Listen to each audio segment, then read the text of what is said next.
Bem-vindos ao canal da Escola Diplomática Periférica. Tudo bem com vocês?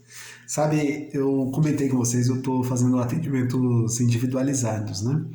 E é muito interessante porque você percebe o quanto você colabora com a preparação de um candidato de uma forma muito efetiva. Essas trocas assim individuais, onde a pessoa realmente abre para você como ela está se sentindo, como ela está estudando, realmente pode ser de grande valia. Então eu vou deixar aqui o link do grupo do Pulo do Gato Concursos para caso você queira fazer o atendimento, acho que pode ser uma boa coisa. E dessas conversas saem pérolas muito interessantes que eu acho que vale a pena compartilhar aqui com vocês. Claro, mantendo sempre a reserva de não dizer o nome do santo, né, ou da santa, mas dizer o milagre. Dessas reflexões veio a pergunta que traz aqui o título, né? Dá para ser diplomata sem línguas estrangeiras? Resposta muito objetivamente é não. Não dá para ser diplomata sem conhecimento de língua inglesa, sem conhecimento de língua francesa, sem conhecimento de língua espanhola. Não dá para ser diplomata dessa forma. Por uma questão muito objetiva. No caso da língua inglesa, mais do que as outras, tem uma nota de corte. Você vai ser demandado por esses conteúdos e a nota mínima de língua inglesa é 50%, no caso da prova discursiva. Então, objetivamente, se você não atingir 50%, você nem vai para a terceira fase.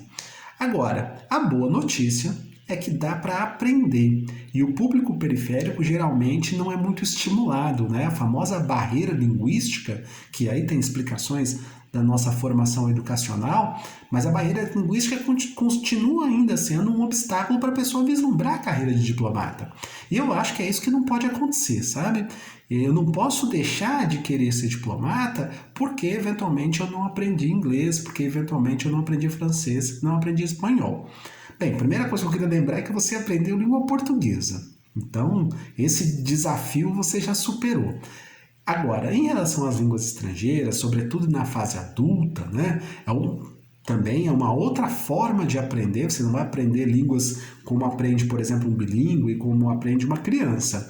Mas você também tem instrumentos para aprender línguas que lhe coloca em condição tranquila, assim, em competitividade, nível de competitividade, sem dever nada para nenhum dos outros candidatos.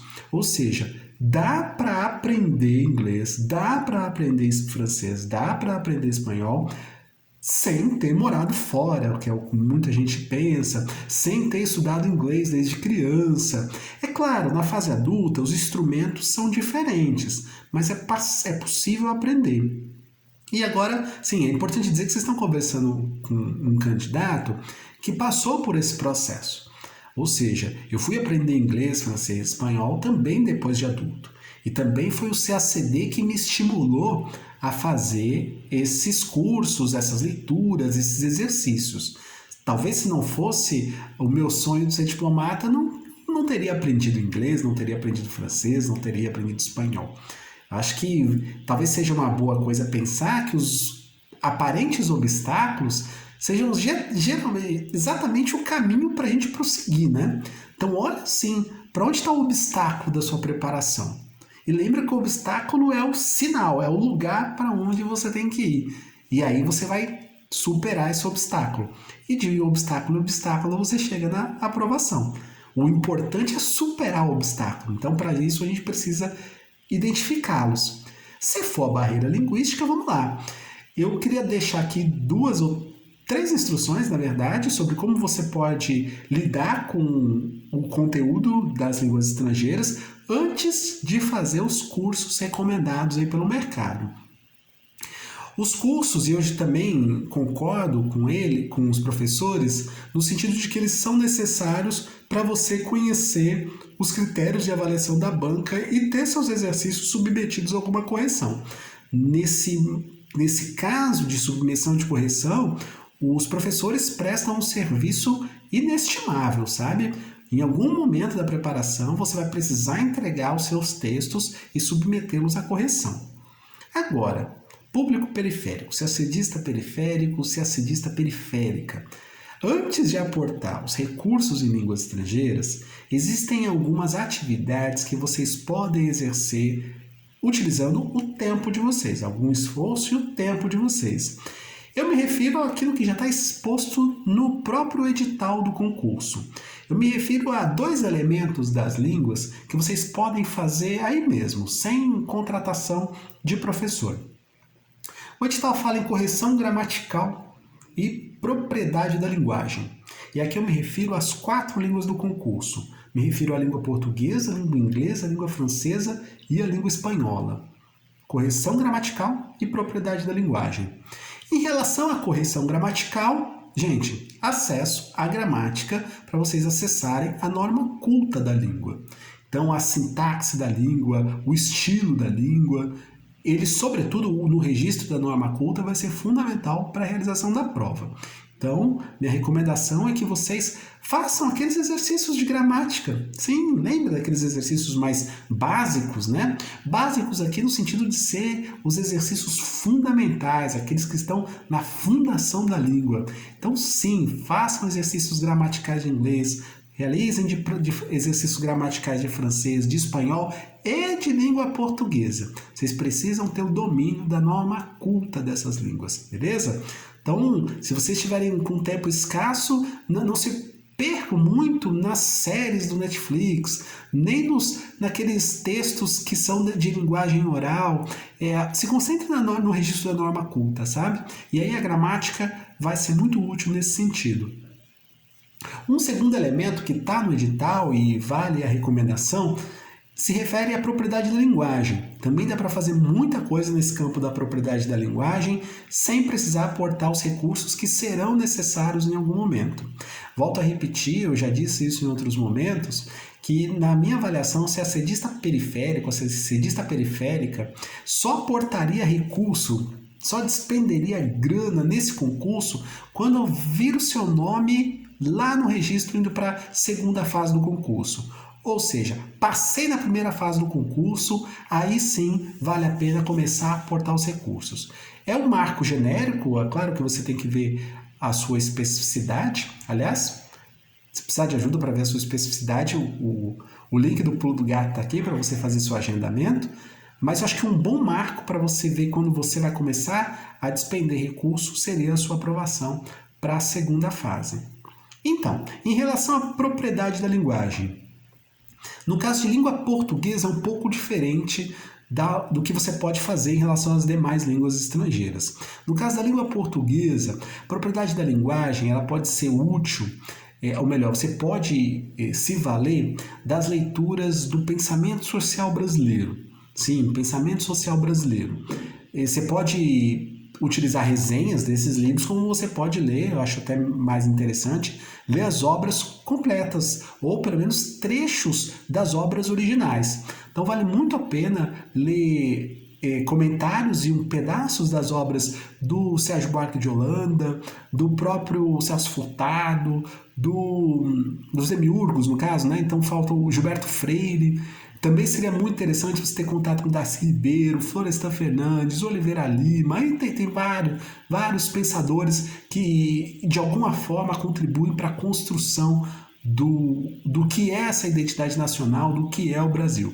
Então recomendo que você se aproprie de alguma forma desse conteúdo que será muito útil na redação. E claro, é importante fazer as redações e submeter as correções, mas antes de você fazer o curso e levar seus textos à correção, talvez valesse a pena lidar com o pensamento social brasileiro, inclusive, olha, eu estava me esquecendo, no campo da literatura. Então, seria muito interessante, por exemplo, você se apropriar de clássicos da literatura, né? Machado de Assis, José de Alencar, os modernistas, enfim, Graciliano Ramos, Guimarães Rosa, Cecília Meirelles, enfim, tem vários autores de literatura que vocês poderiam se apropriar e se apropriar também a crítica da literatura brasileira. Um clássico que a gente sempre estuda para os concursos de segunda fase seria o professor Antônio Cândido, mas há outros também. O importante é você se apropriar de um pensamento crítico que de alguma forma já está formulado e de alguma forma já está consolidado na literatura. Isso seria legal para você qualificar e utilizá-los para aumentar o seu score, aumentar a sua nota na segunda fase de língua portuguesa.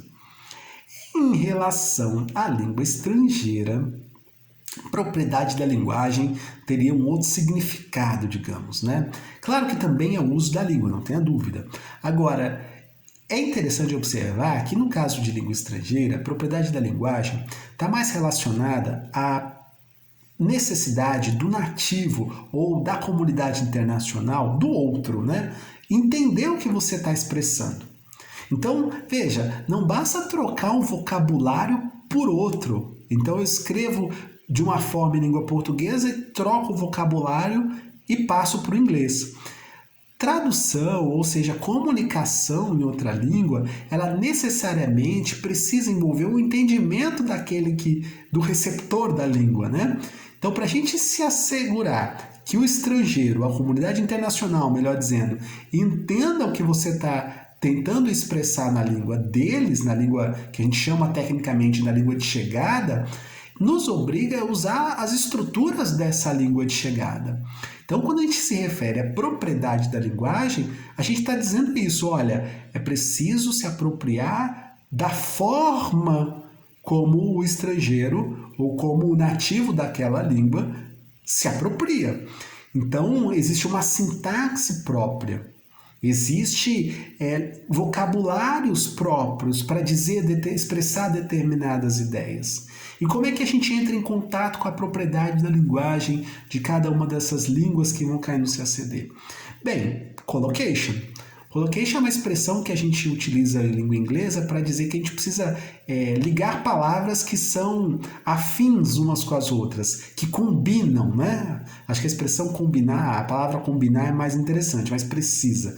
Então, palavras que combinam em língua inglesa não necessariamente combinam em português e vice-versa. Então, se a gente quer se apropriar de uma forma como se expressa determinadas ideias, a gente vai ter que entrar no mundo das collocations. Então, propriedade da linguagem. Para as línguas estrangeiras, anota aí, é collocation, tá bom? E claro, né, dicionário para você adquirir vocabulário. Dicionário monolíngue e collocation, beleza? Então, resumindo aqui o nosso vídeo de hoje, primeiro, fazer o convite aí para você entrar no Pulo do Gato concurso. Se você precisar de dicas e estratégias de como estudar para o concurso, vou ter o maior prazer de te atender, porque aí é um atendimento individual. Mas para você dar essa adiantada na língua estrangeira, sem precisar do professor, sem precisar da correção, eu acho bacana você ligar esses dois elementos. Ligar correção gramatical e propriedade da linguagem. Correção gramatical, gramáticas de língua portuguesa, língua inglesa, língua espanhola e língua francesa. Propriedade da linguagem para a língua portuguesa, pensamento social brasileiro, incluindo literatura, uma boa coisa, e para as outras línguas estrangeiras, eu acho que vale muito a pena você se apropriar de dicionário monolíngue e das famosas collocations. O vídeo de hoje era sobre línguas estrangeiras, espero ter ajudado e vamos juntos, bora estudar que vai dar certo.